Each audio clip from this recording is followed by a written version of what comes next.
तो नमस्कार दोस्तों। वैसे तो भारत में बहुत सारे विश्वविद्यालय हैं, लेकिन एक ऐसा विश्वविद्यालय जहां पर पूरे विश्व से लोग पढ़ने के लिए आते थे, चाहे तो वो चाइना हो या जापान हो या अमेरिका हो या जर्मनी।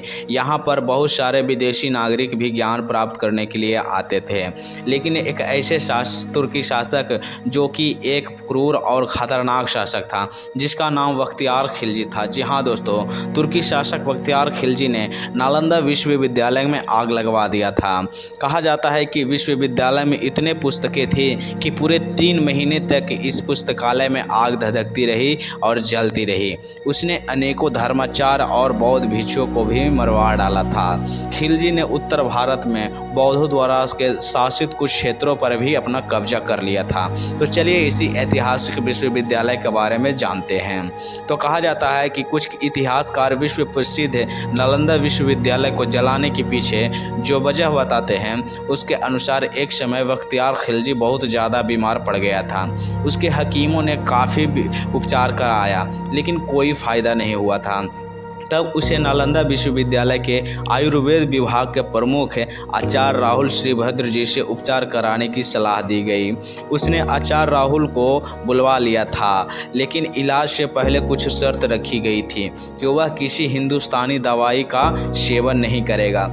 उसने बहुत सारे हिंदुस्तानी दवाई का सेवन करने से मना कर दिया था। उसके बाद भी उसने कहा कि अगर वह ठीक न हुआ तो आचार्य श्रीभद्र जी की हत्या करवा दी जाएगी।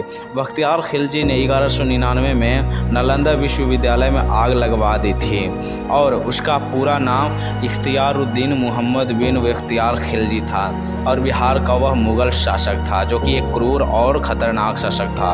1199 में आग लगवाई थी।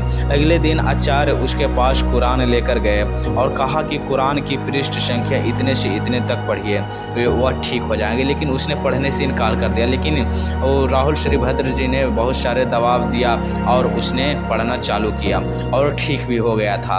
लेकिन उसको खुशी नहीं, बल्कि उसको बहुत गुस्सा आया कि उसके हकीमों से इन भारतीय वैद्यों का ज्ञान श्रेष्ठ क्यों है। और इसी के चलते बौद्ध धर्म और आयुर्वेद का एहसान मानने के बदले उसने नालंदा विश्वविद्यालय में ही आग लगवा दिया था।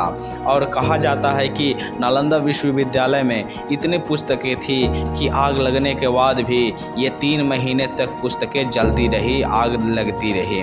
उसने हजारों धर्माचार्य और बौद्ध भिक्षुओं को भी मार दिया था। खिलजी के ठीक होने के जो वजह बताई जाती है वह यह है कि राहुल श्रीभद्र ने कुरान के कुछ पृष्ठों के कोने पर एक दवा का अदृश्य लेप लगा दिया था। वह थूक के साथ मात्र 10 से 20 पेज तक चाट गया था और उसी के साथ उसके शरीर में वो दवाई जाते गया और वह ठीक हो गया। और उसने इस एहसान का बदला हमारे नालंदा विश्वविद्यालय को जला कर दिया था। तो यह था दोस्तों, बख्तियार खिलजी एक क्रूर शासक था। उसकी कहानी थी जो कि एक जो विश्वविद्यालय था वह ज्ञान का केंद्र माना जाता था। यहाँ पे बहुत सारे देशों से लोग ज्ञान प्राप्त करने के लिए आते थे, लेकिन उसी विश्वविद्यालय को बख्तियार खिलजी ने जला दिया था। तो यह था दोस्तों। इसी तरह का वीडियो देखने के लिए हमारे चैनल पर बने रहिएगा और नए हैं तो प्लीज़ चैनल को सब्सक्राइब कर लीजिएगा। मिलते हैं अगली वीडियो में।